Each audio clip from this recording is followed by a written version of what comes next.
The 2018 draft class is now entering their second NFL season, and while people know the big-name players from this class, such as Baker Mayfield, Saquon Barkley, and Sam Darnold, there are still a lot of players that people don't know about, and ones that are pretty good. The 2018 draft class as a whole looks to be a good class, as you can argue they have two players that are already the best at their position after just their rookie season. And for the record, I'm referencing Saquon Barkley and Quentin Nelson. And I can't wait to watch these guys in 2019 and beyond. Before I get started on the sleepers of this class, make sure to like the video and subscribe to the channel, as all support is greatly appreciated. Now with that being said, let's begin. The first second-year player that I think breaks out in 2019 is Carolina Panthers wide receiver DJ Moore. Moore is from the University of Maryland and was the 24th overall selection in last year's draft. In his rookie season, he had 55 catches for 788 receiving yards, and he even had an additional 172 rushing yards, giving him 960 total yards as a rookie. I think DJ will have over 1,000 receiving yards in his second season and have another 200 rushing yards as well.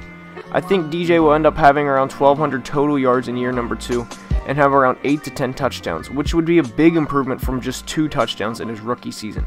I don't know if that will be enough for Pro Bowl consideration, considering former Terrapin Stefon Diggs had over 100 catches, 1,000 yards, and 10 touchdowns last year and didn't make it, but I do think DJ will put the league on notice, and more people will be talking about him heading into the 2020 season. The next player that I think breaks out in year number 2 is Seattle Seahawks tight end Will Dissly. Dissly played in only 4 games as a rookie, but Pete Carroll, in an interview on SiriusXM before the season started last year, was raving about how good of a player he will be in this league.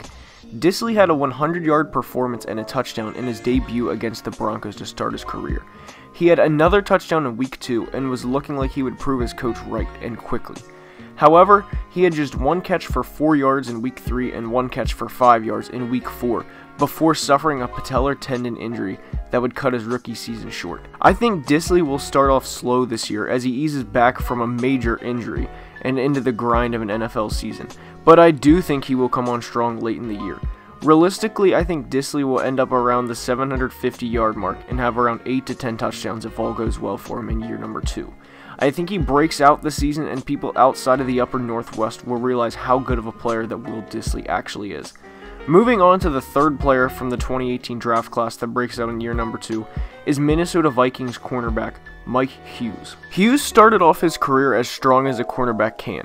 He had a pick 6 in his debut. Hughes was solid in coverage through his first 6 games before his season, like Will Dissly's, prematurely ended. Hughes tore his ACL in week 6 against the Cardinals, but is expected to be back week 1 against the Atlanta Falcons. I like Mike Hughes a lot as a player, and he really impressed me in the short amount of time that he played, and I definitely expect big things from him in year number 2. With fellow cornerback Holton Hill suspended 8 games, Hughes, along with Mackenzie Alexander, will definitely get his fair share of opportunities. NFL offenses play more 3- and 4-man receiver sets now than ever, so Hughes' importance to the Vikings secondary only increases. I think a lot of quarterbacks early on may try and test Hughes to see how well he is healed up, but I think Hughes will be ready for the challenge. Quarterbacks love to pick on young corners, and Hughes is only 22 years old, so he will definitely receive his fair share of opportunities. I don't think Hughes will be a Pro Bowler in year 2 by any means, but I do think he will be looked at as an above-average player around the league by the year's end. Moving on to the next player I think breaks out in year number 2 is Bengals safety Jesse Bates. Bengals fans already know that Jesse Bates is a great player and will be for years to come. As a rookie last year, he had 111 tackles, 3 interceptions, including 1 that was a pick 6, and 7 pass deflections. It seems outside the city of Cincinnati that the only players that get love from casual fans is AJ Green and Geno Atkins. I think fans will know more about Bates and how good of a player he actually is by the season's end, and if he has a season like his rookie year, he should make a Pro Bowl appearance or at least be in heavy consideration for it. Bates is only 22 years old, and with the next decade to improve, he should be the Bengals starting safety for years to come. I like Jesse Bates a lot and think he will be a player that gets more attention this year rather than break out, since he did have over 110 tackles as a safety in his rookie season. Moving on to the final player that breaks out in year number 2, and that is Broncos running back Royce Freeman. Royce Freeman was a third-round pick in the 2018 draft class, but was a backup to an undrafted player in Phillip Lindsay. While this one may be surprising because Freeman is a backup, and before I say this, let me go on record saying that I do like Phillip Lindsay and wish no player injury, have concerns about Lindsay's durability. Lindsay severely tore his ACL during his senior year of high school and injured his wrist during his rookie year just last season. Add to the fact that he's only 5'8", 190 pounds, and plays the position where he gets hit every play, and I am genuinely concerned about him staying healthy over the course of a 16-game season. Royce Freeman showed a lot of promise in a Week 17 performance where Lindsay was out due to the wrist injury, as he had 103 total yards and 8 catches to go along with it. While Lindsay will be the primary back in Denver, I fully expect them to work Freeman in a good amount, especially around the goal line. Royce is the opposite of Phillip in size comparisons, as he is 6 feet tall and weighs nearly 240 pounds.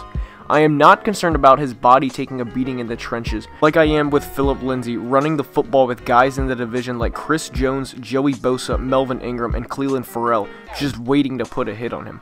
I fully expect Freeman to have around 150 to 200 carries and another 30 to 40 catches, with at least 6 to 8 touchdowns, which would be an improvement from 5 in his rookie year. I think Freeman has the potential to be a very good running back in this league, and I think Lindsay and Freeman could be the next great running back duo for years to come, as each player is entering their second season. I like each of them and wish them each nothing but success. That wraps the video up on second-year players poised to break out this season. I hope you enjoyed, and if you did, please like the video and subscribe to the channel, as all support is greatly appreciated. Again, thank you for watching, and have a great day.